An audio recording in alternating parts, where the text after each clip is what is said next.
네, 3일절인 오늘 서울 도심에선 박근혜 대통령 탄핵 찬반 집회가 열리고 있습니다. 한편 탄핵 심판 변론을 마무리한 헌법재판소는 평의가 없는 휴일에도 출근해서 최종 선고 준비에 총력을 다하고 있는 것으로 전해지고 있는데요. 네, 전문가 두 분 모시고 정치권 이슈를 자세히 짚어보겠습니다.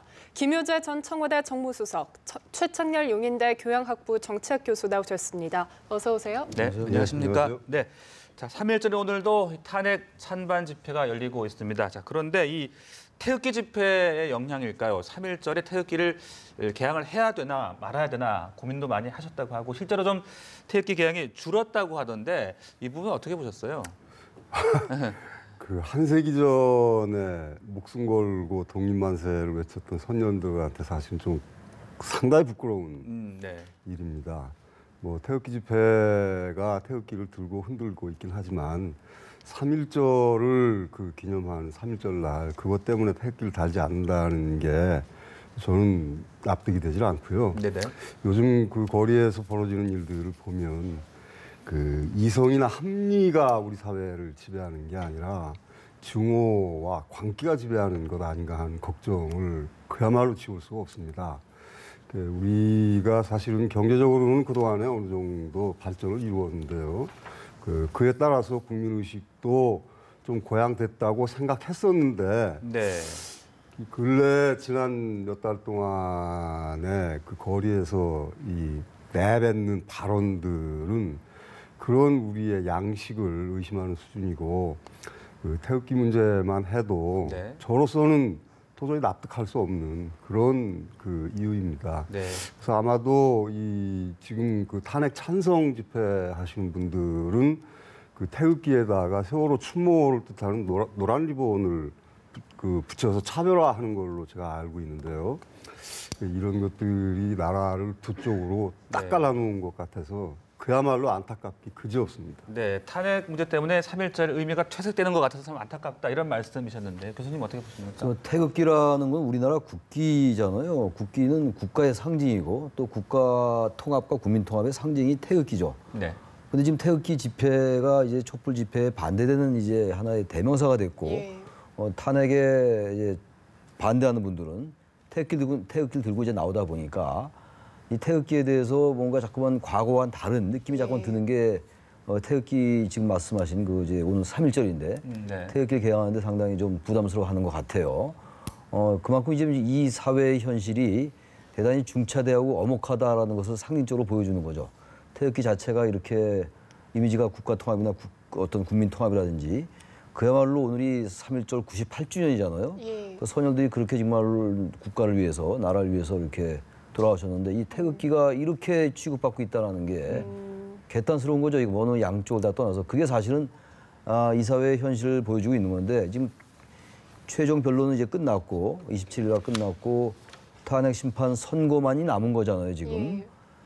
그러다 보니까 점점 이제 과열되는 것 같아요. 사실 태극기 집회는 초반에는 촛불 집회보다는 규모가 대단히 작았는데 예. 지금은 그렇지도 않잖아요. 거의 뭐 같은 규모이고 이러다 보니까 점점 아까 지금 우리 그 김효재 수석님 말씀하신 것처럼 과격해지고 그리고 입에 담지 못할 막말들 이 뭐 예사로 하고 있고 말이죠. 그것도 대통령 대리인단에 계신 분들이 그런 얘기를 하고 이러다 보니까 이게 완전히 갈등이 증폭되는 거예요. 네. 사실상 지금의 이 탄핵 이거는 사실 옳고 그름의 문제고 대통령 자격이 있느냐 없느냐를 따지는 거잖아요. 탄핵 심판이라는 게. 그런데 이게 완전 이념 논쟁으로 가고 말았고 세대 간 갈등. 왜냐하면 어차피 나이 드신 분들은 아무래도 탄핵 집회 쪽에 태극기 집회 쪽에 좀 많으신 예. 것 같고 상대적으로 젊은 사람들이 이 촛불 집회에 있는 경향이 좀 있단 말이에요. 그러다 보니까 세대 갈등 그리고 이념 갈등, 이념의 간극이 점점 커지고 이념 간극이 이런 것들은 아주 바람직하지 못하고 어쨌든 이제 뭐 2주 정도밖에 더 남았겠어요. 탄핵 심판 선고가. 이제는 정치인들도 마찬가지고 차분하게 절차적 민주주의를 지킨다는 의미에서라도 좀 기다릴 필요가 있다. 이게 분열이 갈등이 증폭되면 정말 예기치 못한 걱정도 됩니다, 정말. 네. 예, 지금 화면에 보이시는 것처럼 오늘도 도심에서는 대규모 탄핵 찬반 집회가 열리고 있는데요. 말씀하신 것처럼 점점 더 과격해지는 탄핵 양상에 대해서는 어떻게 보세요? 그러니까 그런 것들이 사실은 다중이 모이게 되면은 자연스러운 현상입니다. 역사적으로도 다중이 모이게 되면 과격해지고 그리고 이 뭔가 이게 끌어오르게 되는 거거든요. 근데 이제 그런 것들을 정치권이든 예. 이 사회의 그 이른바 지도층에서 사실 그런 것들을 끌어안아서 제도화하고 법제화하고 갈등을 해소하는 역할을 해야 되는데 예. 사실은 우리 최 교수님 말씀대로 그 변호인단의 그 변호가 법리나 아니면 논리에 의해서가 아니라 어떤 감정에 호소하고 그리고 그 매우 과격한 발언을 쏟아내는데 문제는 그 과격한 발언이 그 지지자들에게는 영웅시되고 있단 말입니다. 그러니까 더욱더 과열되는 현상을 빚고 있는 겁니다. 또 정치권도 이런 문제를 사실은 하나로 안아서 그 지금 그 국회나 아니면 이런 곳에서 논의해서 이 갈등을 해소하는 역할을 해야 되는데 정치권은 정치권대로 또 그 집회에 각각 갈라져 가지고 참석을 해서 네. 그 정치권들이 왜 그리 가겠습니까? 표 때문이거든요. 그러니까 안타까운 거는 그들이 표 때문이라고 판단을 하는 것 그리고 실제로 그런 것이 세력의 결집이나 확산에 도움이 되고 있다는 것이 우리 사회가 지금 어딘가로 지금 잘못 가고 있는 것에 반증인 것으로 저는 보고 있습니다. 네, 그 말씀하신 대로 뭐 여야 의원들이라든지 대권 주자들이 지금 탄핵 찬반 집회 참석을 하고 있는데 이게 바람직하지 않다는 의견들도 꽤 있는 것 같습니다. 어떻게 생각하십니까? 그러니까 이게 사실 탄핵이 지난해 12월 9일 날 국회에서 의결됐잖아요. 탄핵 소추안이 의결되고 촛불 집회가 점점 규모가 커졌고 제일 초반에 이제 100만대가 12월 3일이었어요. 100만 이제 집회가. 그 당시에 양쪽의 의원들이 참석한 건 좀 불가피함이 좀 있다고 봐요. 왜냐하면 정치권이 민심에 부응한다는 면도 있기 때문에 집회에 참석할 수 있는 거죠. 근데 지금 상당한 기간이 많이 흘렀잖아요, 지금. 네. 그리고 그 과정이 진행되면서 점점 그 갈등이 증폭돼 왔고 지금 뭐 김수홍님 말씀하신 것처럼 저도 말씀드렸습니다만 이제는 정말 차분하게 기다려야 된다는 생각이 들어요. 지난해하고 또 양상이 다르잖아요. 변론 다 했고 그리고 대통령 대리인단도 얘기 다 했고 말이죠. 물론 대통령 대리인단의 주장에 의하면 대통령은 아직 충분히 입장을 개진 못했다고 합니다만 헌재 출석은 일단 대통령이 출석을 안 했던 거니까 아무튼 양쪽이 집회에 참석해 왔던 걸 뭐 이제 와서 바람직하다 바람직하지 않다라고 얘기하는 건 별로 의미가 없는 것 같고 이제 점점 더 시간이 2주 정도 남았다면 더 과열될 거 아니에요. 시간이 촉박할수록. 네네. 이럴 때는 지난해나 최근와는 달리 야당이나 여당이나 일단 촛불 집회건 태극기 집회건 참석을 자제할 필요가 있을 것 같아요. 저는 사실 자제라는 표현을 안 써왔는데 일정 부분 뭐 정치권이 여당은 여당대로 야당은 야당대로 가는 거 자연스럽다라고 말씀드려 왔는데 네. 지금 상황이 너무 지금 이 양쪽에 이 수위가 높아지는 것 같아요. 그렇다면 이거는 불가피하게 정치권은 좀 자제를 할 필요가 있다. 그래서 탄핵 심판 선고 내려질 때까지 네네. 양쪽의 의견을 좀 존중하는 태도를 좀 보인다면은 그나마 좀 가라앉지 않을까라는 생각도 좀 듭니다. 예, 뭐 참석을 자제할 필요가 있다 이런 네. 말씀을 해주셨는데 뭐 오늘 휴일도 반납하고 이정미 대행 등 일부 재판관들은 출근을 했는데요. 뭐 최종 선고 대비에 박차를 가하고 있는 모습이죠. 그렇죠. 이제 이정미 재판관이 3월 13일이면 이제 퇴임을 하게 되니까 지금 예상으로는 네. 그 전에 이제 이 결정을 할 것이다. 결정하고 선고를 할 것이다라는 예상인데 사실 그건 아무도 모르는 겁니다. 다만 이제 네네. 헌재가 그동안의 변론 기일을 많이 잡고 그 신속하게 하려는 그런 그동안의 헌재의 태도로 미루어서 보면은 3월 13일 전에 이제 네. 그 선고가 내려질 것으로 예상이 됩니다. 그렇기 때문에 아마도 오늘 이정미 재판관은 원래 그 기독교 신자이기 때문에 휴일날은 안 나오시는 것으로 제가 알고 있었는데 오늘은 맨 먼저 오전부터 나오셨다고 그러죠. 그만큼 사실은 검토해야 될 부분이 많이 있을 겁니다. 그래서 지금 탄핵 그 결정 열차는 지금 째깍거리는 시한폭탄처럼 지금 어딜 향해서 지금 가고 있거든요. 그렇기 때문에 최 교수님 말씀대로 이 거리의 집회는 뭐 어쩔 수 없다 치더라도 지도층이나 정치권은 자제할 필요가 있고 헌재 역시 오로지 법과 논리에 의해서만 뭔가를 판단해줬으면 그리고 뭔가 국민들이 납득할 수 있는 그런 결정을 내려줬으면 하는 바람이 정말 간절합니다. 네, 최 교수님도 일단 10일, 13일쯤으로 예상을 하시는지 또 그때까지 좀 유의해야 될 어떤 주목해봐야 될 점이 있다면 어떤 것들을? 3월 13일이 이정미 재판관 퇴임 날이죠. 그러니까 만약에 이정미 재판관이 퇴임하고 나면은 이제 7명밖에 재판관이 안 남아요. 그러면 물론 7명 남아도 이제 정족수는 관계가 없습니다만 의결 정족수는 어쨌든 이 헌재 재판 자체가 왜곡될 수 있는 나중에 논란의 소지가 있을 수는 있잖아요. 사실 법적으로 하자가 없다 하더라도. 그렇기 때문에 일단 현재 이 8인 체제에서 내겠다, 재판 선고를 하겠다라는 게 이제 헌재의 기본 입장인 것 같아요. 그래서 3월 13일 날 이전에 내려진다는 건데 네. 여전히 뭐 일단 8인 체제는 또 이 대통령 대리인단 측에서는 이건 9인 체제로 해야 된다. 이 권한대행이 황교안 권한대행이 지금 후임 재판관을 임명해야 된다. 이런 주장을 하고 있습니다만 현재로서는 그게 그쪽으로 갈 것 같지는 않아 보이고 일단 3월 13일 날 선고가 내려질 확률이 높고 그 전에 말이죠. 근데 이제 아까 말씀드린 것처럼 기본적으로 너무 과열되는 것 같아요 지금. 탄핵이 인용될 것이다라는 관측이 뭐 상당히 많았던 건 사실인데 예. 워낙 지금 뭐 양쪽 집회 탄핵을 반대한 쪽과 탄핵을 찬성한 쪽의 이 대립이 거의 뭐 양보나 절충의 가능성이 거의 보이지 않을 정도란 말이죠. 그래서 결국은 노골적으로 불복 얘기까지 나오고 있어요 지금. 불복이라는 게 과연 어떻게 하는지 저는 잘 납득이 잘 안 가는데 어쨌든 불복이 얘기가 나올 정도로 지금 이 상황이 이렇기 때문에 정말 정치권은 뭐 이제 또 이제 선거가 내려지면 2달 내로 대선을 치르다 보니까 표를 의식할 수밖에 없잖아요. 그렇더라도 다른 때와 달리고 워낙 지금 뭐 생각들이 너무 다르더라고요.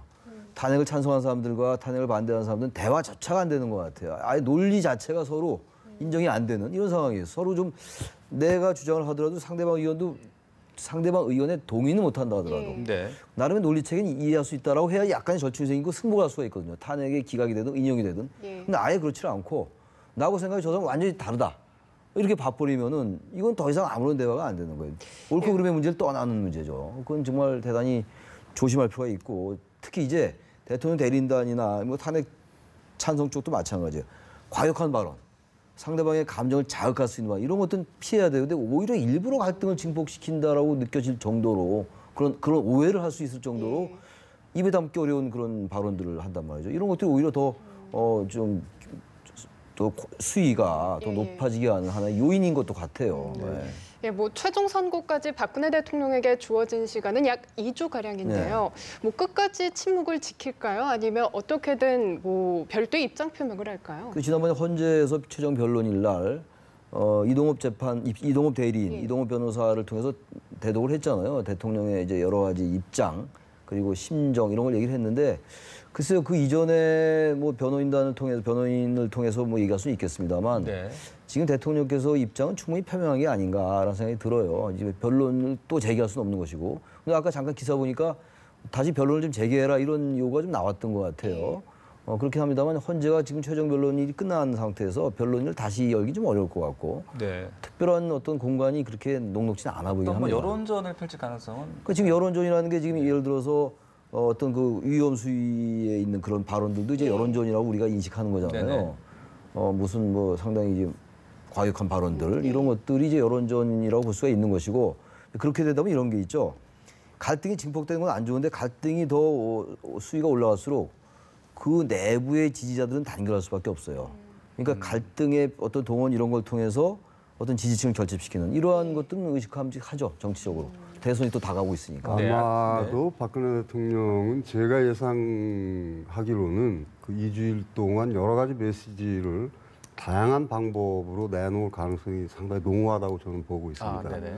왜냐하면 그 박 대통령이 기본적으로 이번 탄핵 심판을 보는 시각이 아까 말씀하신 대로 이동욱 변호인을 통해서 내놓은 시각이나 그동안에 이 탄핵 심판에 나올 거냐 말 거냐 하는 그런 여러 가지 그 고비고비마다 보였던 태도가 이 탄핵 심판 자체를 인정하지 않으려고 하는 그런 기본적인 심리 상태에 있는 거 아닌가 싶거든요. 그렇다면 아마도 제가 보기에는 법리적으로는 지금 대통령께서 뭐 내놓는다 해서 탄핵 심판에 큰 영향을 주지는 않을 겁니다. 그러나 네. 지금 여론을 형성하고 그리고 지지세를 결집하는 데에 도움이 되는 그런 어떤 발언을 저는 다양한 방법으로 좀 내놓을 거로 좀 보고 있습니다. 네, 아까 잠깐 불복이라는 단어도 말씀하셨는데 글쎄요. 또 2004년 노무현 전 대통령 탄핵 당시에 박근혜 대통령이 그렇죠. 결과에 승복하는 것이 중요하다 이런 또 발언을 한 적도 있더라고요. 맞습니다. 네, 그러니까 실제 이번에 뭐 결과에 승복하지 않는 그런 일도 있을 수 있을까요? 어떻게 보십니까? 그러니까 승복을 하지 않는다는 것은 저는 전제가 좀 잘못됐다고 보는데 가령 길거리 민심이 내가 마음으로 인정할 수 없다라는 것은 제가 네. 알겠습니다. 그러나 대통령이 탄핵 심판에 대해서 승복을 하지 않으면 어떻게 하겠습니까? 아무런 방법이 없는 것이고요. 그런 것은 사실은 언론이 굳이 대통령이 승복 안 하면 어떻게 하겠습니까? 대통령은 헌법을 지킬 의무가 있는 그런 그 대한민국의 가장 큰 정치인입니다. 가장 큰 정치인이 승복하지 않으면 어떻게 하겠습니까? 그건 저는 그 전제가 잘못됐다고 보고 네네. 승복을 안 한다면 그건 그야말로 그건 말이 안 되는 거지요. 그러니까 지금 우리가 만들어 놓은 제도의 틀 내에서 지금 탄핵 심판이 이루어지고 있는 거 아니겠습니까? 그리고 우리가 뽑은 선출한 국회의원에 의해서 탄핵 심판안이 국회에서 가결이 되었고, 그리고 우리가 만들어 놓은 법에 따른 헌재에서 지금 그걸 그 결정문을 쓰기 위해서 지금 평의를 열고 고심을 하고 있으니까 그걸 기다리고 승복을 당연히 해야 된다고 저는 봅니다. 네네. 예, 뭐 최종 선거도 임박하면서 대선 시기도 빨라지고 있습니다.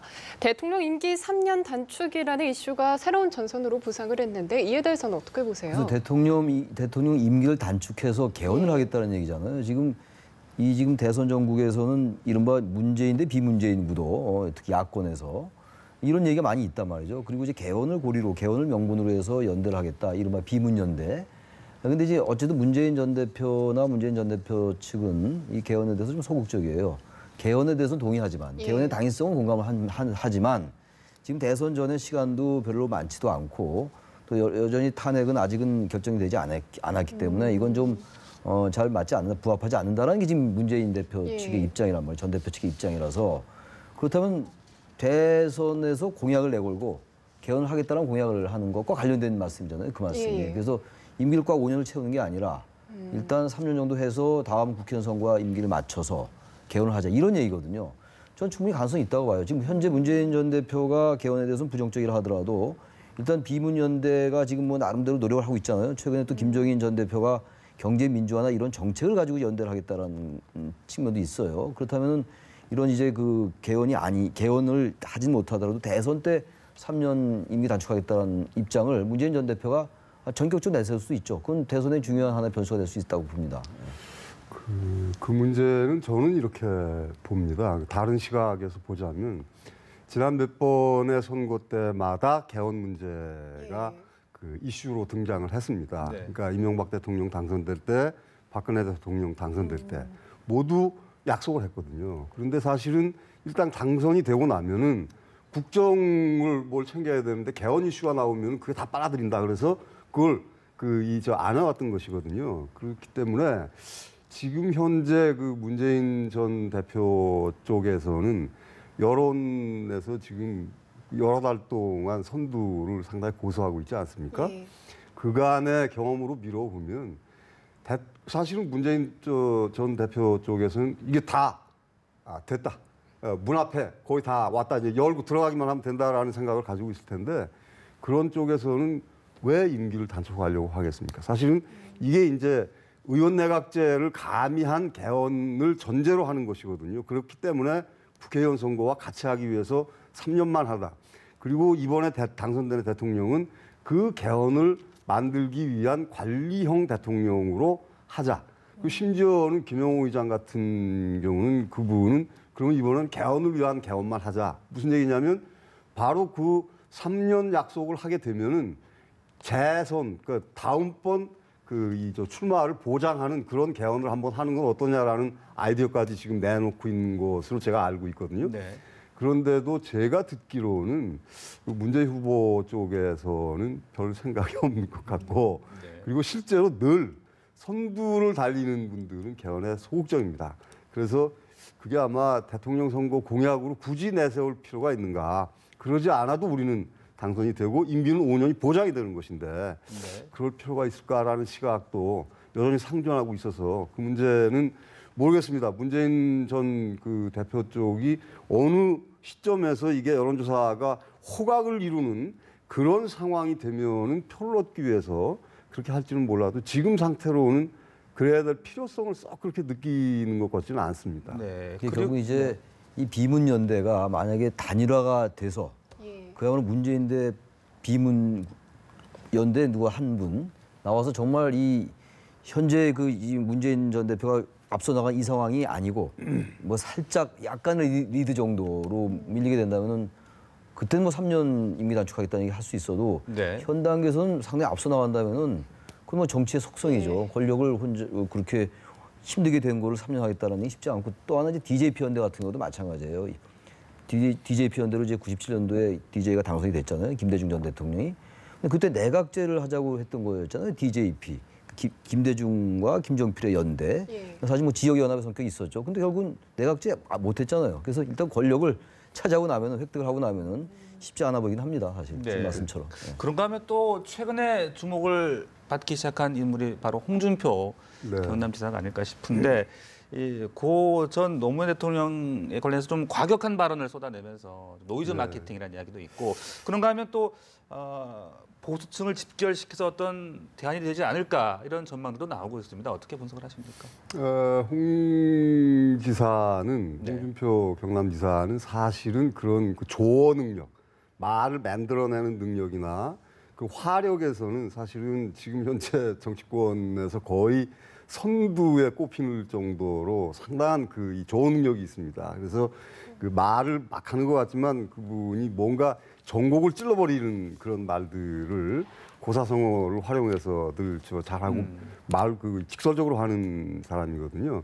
그래서 저는 오래전부터 홍 지사가 만약에 족쇄가 풀리면 상당한 관심을 끄는 그런 발언들을 할 것이라고 여러 군데서 제가 예상을 한 바가 있는데 실제로 지금 그러고 있지 않습니까? 그렇군요. 네. 근데 이제 지금 아까 우리가 그동안에 오늘 이 시간에 논의한 것처럼 나라가 반으로 딱 갈라져 있으니까 그 말의 옳고 그름보다는 어느 쪽 한쪽에 마음을 후련하게 해주면 그쪽 세가 지지 결집할 가능성은 좀 충분히 있다고 봅니다. 특히 지금 이른바 그 보수 쪽에서는 길을 잃고 지금 헤매고 있거든요. 어디 마음 줄 곳이 없는 상태인 겁니다. 그런데 자기들이 아픈 곳을 이렇게 긁어주면서 누군가를 그 직접적으로 직설적으로 공격을 해서 그 사람을 곤란하게 만들고 하면은 어느 정도의 그 결집력은 생기게 될 것이고 네네. 그렇게 되면은 여러 가지 새로운 그런 현상들이 아마 저는 생길 거라고 보고 있습니다. 홍준표 지사는 본인이 보수의 아이콘으로 떠오르길 바라는 것 같아요. 그리고 지금 현재 지사입니다만 그 진주의료원 폐업한 거하고 또 무상급식 중단 이런 것들은 사실 대단히 보수층이 보기에는 예. 보수적인 아주 전형적인 정책들이거든요. 그런 걸로 봐서는 지금 현재 말씀처럼 지금 자유한국당의 마땅한 지지율이 이렇게 썩 미미하잖아요. 일단 그리고 존재감이 없는 게 사실이고 네. 홍준표 지사 전 충분히 뭐 관심 끌 수 있다라고 보고 전 지금 보수층에서는 역시 황교안 대행하고 홍준표 지사가 가장 기대를 거는 자유한국당으로서는 그런 후보들이 아닌가, 후보감이 아닌가. 아직 네네. 선언 안 했으니 후보라고 할 수는 없습니다만 그런 생각이 들어서 홍준표는 대단한 변수가 될 것 같아요. 이 선거에 있어서 네네. 만만치 않을 겁니다 아마. 예, 한편 특검에 공을 넘겨받은 검찰인데요. 관심은 역시 박근혜 대통령과 우병우 전 민정수석의 조사겠죠. 이렇게 저희들이 예상을 해볼 수가 있겠습니다. 몇 가지 그 전제가 있긴 한데요. 그 3월 초에 탄핵이 인용이 되면 박근혜 대통령에 대한 수사는 불가피할 것으로 저는 보고 있습니다. 그러니까 특검은 그걸 하고 싶어서 연장을 원했던 것인데 특검은 무산이 되었죠. 그렇다면 지금 현재 박근혜 대통령에게 뇌물을 주었다는 이재용 그 삼성전자 그 부회장은 지금 구속 상태 아닙니까? 그렇기 때문에 그 수사는 전 불가피할 것이라고 봅니다. 다만 지금 현재 검찰이 과연 그 대통령을 이 마음껏 수사할 수 있겠는가 하는 점은 좀 더 두고 봐야 되고요. 네. 그 탄핵이 만약에 인용이 된다면 박근혜 대통령은 자연인으로 돌아가는 것 아니겠습니까? 근데 그 과정에서 전직 대통령에 대한 수사가 어떤 영향을 미칠지도 봐야 될 것이고 그렇기 때문에 쉽사리 판단하기는 쉽지 않은 문제일 겁니다. 근데 이제 우병우 그 전 수석의 문제 같은 경우는 제가 보기에는 검찰이 그저 그냥 놔둘 수는 없겠지만 특검이 우병우 수석을 그렇게 잡으려고 했는데 결국은 놓친 거 아니겠습니까? 네. 근데 이제 불구속 기소해야 되겠지만은 지금 현재 드러난 그 특검이 그 걸려고 했던 그런 혐의만으로 검찰이 새로이 그 혐의를 수사해서 뭔가를 밝혀내기는 좀 쉽지 않을 거라고 저는 보고 있습니다. 네. 아무래도 검찰은 특검에 비해서 좀 제약도 있을 것 같다는 우려들도 있고요. 말씀하신 대로 좀 한계가 있지 않을까. 어떻게 예상하십니까? 저도 뭐 그렇게 생각을 합니다. 네. 그런데 또 검찰은 이 특검법과 달리 특검은 특검법에 의해서 수사를 했어야 되고 했잖아요. 근데 검찰 수사에 대한 어떤 범위라든지 시간에 제한은 없어요. 가장 원론적인 얘기입니다만. 네. 이제 우병우석에 대한 것도 우병우석이 뭐 세월호 수사를 방해했다 이런 의혹도 제기됐었는데 그런 것들은 할 수 없었어요. 특검은. 왜냐하면 그 법안에 들어있지 않았기 때문에. 그러면서 볼 때 검찰이 만약에 의지만 있으면은 특검 못지않게 수사할 수 있을 거예요. 우병우석 같은 경우도. 그러나 현실적으로 네네. 과연 특검도 못한 거를 지금 아까 우리 김성님 말씀처럼 현실적으로 가능하겠는가라는 생각이 드는 거. 당위적으로 당연히 해야 되는 것이죠. 특히 이제 대통령에 대한 대면 조사가 무산됐잖아요. 검찰이 이 특검 수사를 이어받았으니까 그것도 사실 시도를 해야죠. 여러 가지 의혹이 제기됐으니까 혐의가 제기됐고 특검이 이제 박 대통령을 뇌물 혐의의 피의자로 입건했단 말이죠. 그렇다면 당연히 검찰이 그걸 해야 되는데 과연 우리 검찰 현실에서 그게 가능한가? 정말 검찰이 이번에는 대통령과 여러 가지 좀 불편해진 것도 사실이잖아요. 지난번에 특검은 넘어가기 전에 검찰이 피의자로 입건했었잖아요. 대통령을. 직권남용이었지만 그렇다면 검찰은 사실 부담이 없어요. 그럼에도 불구하고 과연 해낼 수 있을지 그건 상당히 뭐 지켜볼 수밖에 없다. 한 가지 더 전제를 하자면 그야말로 만약인데 예. 정권이 바뀌게 되면 분위기는 또 바뀔 수도 있습니다. 예, 뭐 역대 최대 규모의 무더기 기소를 한 특검인데요. 이제 뭐 공소유지 전쟁에 돌입을 했습니다. 검찰에서 파견받은 검사들을 얼마나 잔류시킬지가 관건이겠죠. 그건 특검의 판단에 따른 것이긴 하지만 예상해 보기로는 상당수를 잔류시킬 것으로 저는 보고 있습니다. 왜냐하면 지금 현재 그 벌여놓은 일들이 특검이 굉장히 많습니다. 그런 것들의 그 공소유지를 위해서는 모두 다 복귀시키고 나서 그 공소유지를 누가 하겠습니까? 재판도 나가야 되고 하기 때문에 아마 상당 기간 그 검사들은 특검에 남아 있게 되지 않을까 저는 그렇게 보고 있습니다. 네.